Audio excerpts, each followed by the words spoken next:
নমস্কার বন্ধুরা, আবার আমি একটা ছোট্ট মিনি ব্লগ নিয়ে চলে এসেছি। প্লিজ ভিডিওটা স্কিপ না করে দেখতে থাকো।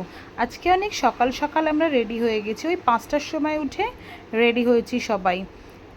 কোথায় যাচ্ছি? যাব হচ্ছে তারাপীঠে। তাই আমি, আমার ননদ, নন্দাই আর দুটো পুচকুকে নিয়ে খুব সকাল সকাল রেডি হয়ে 6:45 নাগাদ বেরিয়ে পড়লাম। আমাদের টোটোও চলে এসেছিলো। বেরিয়ে যাব হচ্ছে এখন দক্ষিণেশ্বর স্টেশনে। আর যেদিনকে বলছি কারণ হচ্ছে ভিডিওটা আমাদের কদিন আগেরই, বাট আমি এডিট করে উঠতে পারিনি বলে দিনের দিন ভিডিওটা দিতে পারিনি। তো যাই হোক, তো যেদিনকে আমরা বেরোচ্ছিলাম এত বৃষ্টি, মানে তোমাদেরকে কি বলবো। ভাবছিলাম যে বাচ্চাগুলোর জন্য, আমাদের তাও ছাতা টাতা ছিল, যাই হোক বাচ্চাগুলো ভিজলেই মুশকিল।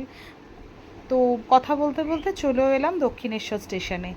দক্ষিণেশ্বর স্টেশনে পৌঁছে এবার ট্রেনের জন্য অপেক্ষা। শুধু অপেক্ষা নয়, আরও অনেকজনের জন্যই অপেক্ষা। মানে আমরা টোটাল বোধহয় 15 জন মতো গেছিলাম, মানে সবাই আমার ফ্যামিলি আর কি। এখানে কেউ ননদ, তো কেউ দেওর, কেউ যা, ভাসুর, সবাই আর কি, পুরোটাই আমাদের পরিবার। তো সবাই মিলে ওয়েট করছি ট্রেনের জন্য। আমাদের ট্রেনেরও কামরা বুক ছিল আর কি, স্লিপার ক্লাসে। তো ট্রেনে উঠে পড়েছি, এবার রওনা দেওয়ার পালা। ভীষণ মজা হচ্ছিল, যেহেতু অনেকে মিলে গেছিলাম, আলাদাই আনন্দ। আর এই পুচকিগুলোকে দেখুন না, অত সকালে উঠেছে, একটুও ঘুম নেই, সমানে দুষ্টুমি করে যাচ্ছিল সারা ট্রেনে। অবশ্য সারা ট্রেনে বলবো না, একদম শেষের দিকে, অর্থাৎ নামার বোধহয় ঘন্টাখানেক আগে কি আধ ঘন্টা আগে একটু শুলো।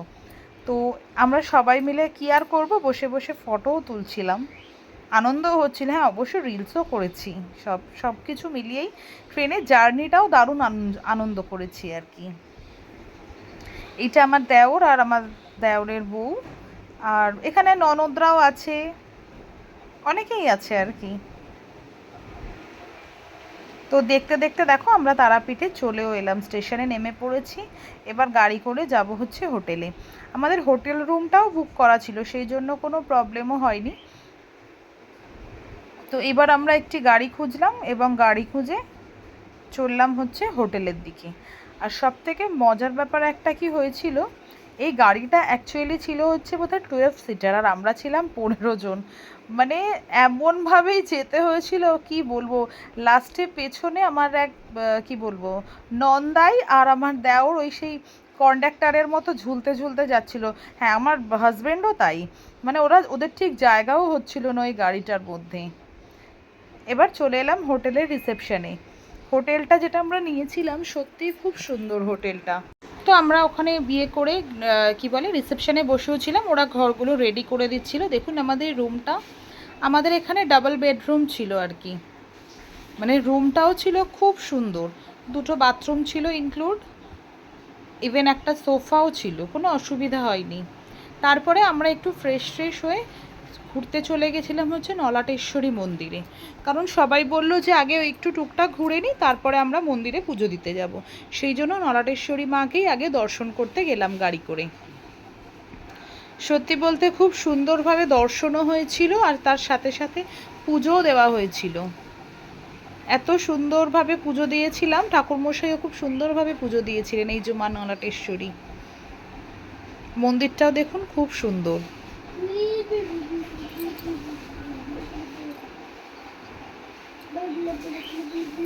তারপরে সেখানেও খানিকক্ষণ বসলাম, কারণ অনেকটা এসছি তো, আমাদের জন্য না বাচ্চাগুলোরও একটু রেস্ট হবে বলে মায়ের মন্দিরে পুজো দেওয়ার পর খানিকক্ষণ একটু বসেছিলাম আর কি, যাতে বাচ্চাগুলোও একটু রেস্ট পায়।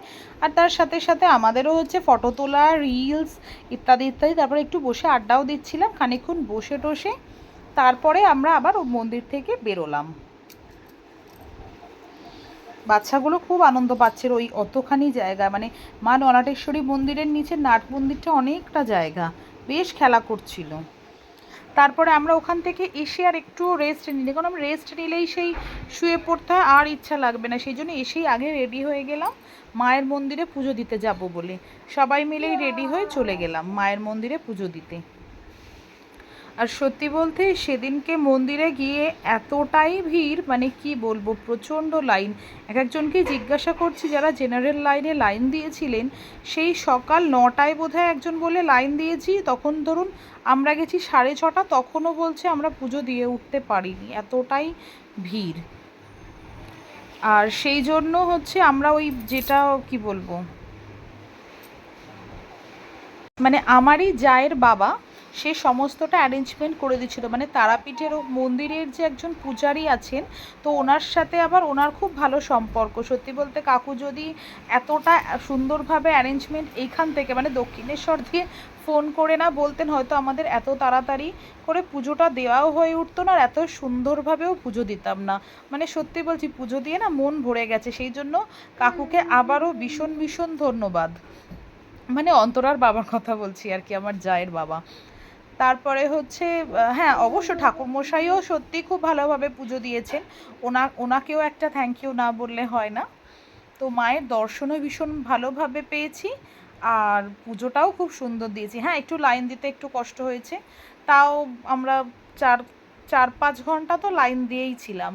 আমাদের থেকেও, আমাদের সত্যি বলতে দেখুন বড়রা যেরামই হোক না কেন, বাচ্চাগুলোর সত্যি খুব কষ্ট হয়েছে ওই গরমে লাইনের মধ্যে।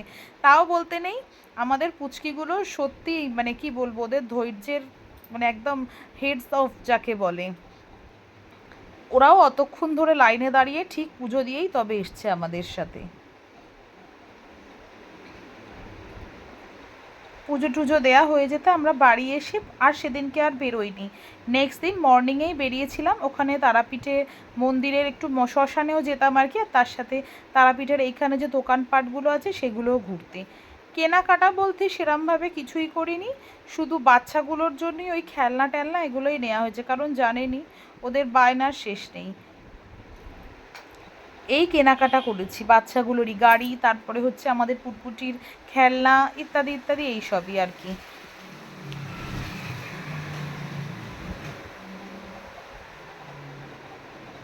এইসবই দেখতে দেখতে মায়ের মন্দিরেও ঘুরে চলে গেলাম হচ্ছে তারাপীঠের মহাশ্মশানে। আগের দিন শ্মশানে যেতে পারিনি, আর অ্যাকচুয়ালি সেদিনটাও খুব একটা ভালো ঘুরতে পারিনি। তার কারণ হচ্ছে যেহেতু বাবু অনেক ছোট, সবাই বারণ করছিল শ্মশানে বাচ্চাকে না নিয়ে যাওয়াই ভালো।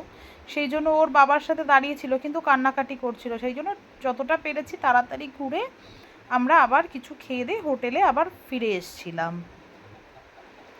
কারণ আরও তাড়াতাড়ি ফিরে আসতে হয়েছিল, তার কারণ হচ্ছে আমরা সেদিনকে মাকে ভোগ দেব বলে একটু অ্যারেঞ্জমেন্ট করা ছিল। সেই জন্য তাড়াতাড়ি এসে আবারও রেডি হয়ে নিয়ে স্নান টান করে মায়ের ভোগ দেওয়ার জন্য চলে গিয়েছিলাম।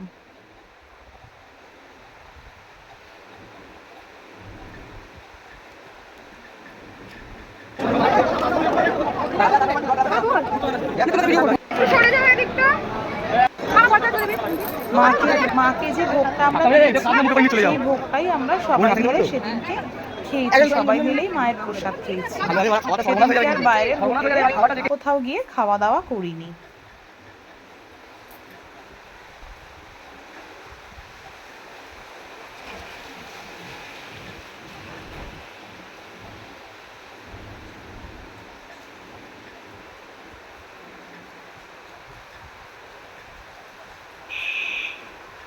আর সত্যি কথা বলতে মায়ের ভোগ সত্যি মানে কি বলবো, একদম অসাধারণ।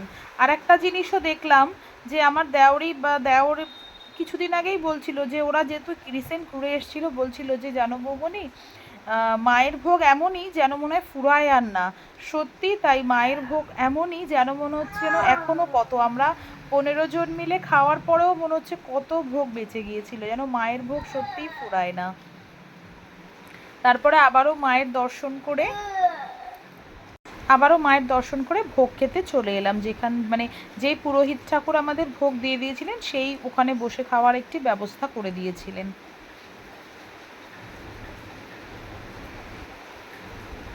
সবাই মিলে আমরা ভোগ টোগ খেয়ে এবারে হোটেলে গিয়ে একটু রেস্ট নিচ্ছিলাম। বাচ্চাগুলোকে দেখুন না, ওদের রেস্টের কোনো ব্যাপার নেই, কি উৎপাত করছে যেন মনে হচ্ছে, মানে ওদের দেখে মনেই হচ্ছে না যে ওরা জার্নি করছে বা ওদের মধ্যে কোনো ক্লান্তি বোধ আছে। তার সাথে সাথে আমিও এটা পেয়েছি, মেতে উঠেছি নিয়ে, বাবলসগুলো ফোলাতে ব্যস্ত। এই করতে করতে রাতও হয়ে গেল। এবার সেদিনকেই রাত্রে আমাদের 12টা 15 আবার ট্রেন ছিল। সো দেখতে দেখতে 2 দিন হয়েও গেল আমরা ট্রেনে করে এবার বাড়ি ফেরার পথে। মনটা একটু খারাপ খারাপ লাগছিল, 2 দিন জাগে খুব আনন্দ করেছি 2 দিন। তো শেষে কি আর বলবো, জয় মা তারা বলে ভিডিওটা এখানেই আমি স্টপ করছি। টাটা। ভালো লাগলে একটু লাইক আর সাবস্ক্রাইব করে দিও। আর আমার পরিবারের দিক থেকে বলছি, আবার যেন এরম একটা ট্যুর হয়, তোমরা দেখো। হ্যাঁ, আবার এইভাবেই ঘুরতে যাব। আর সবার সাথে গেলে একটা আলাদাই আনন্দ। দেখবে পরিবারের যদি সবাই একসাথে ঘুরতে যাই, সেই মজা অন্য কোথাও পাওয়া যায় না। সবাইকে বলছি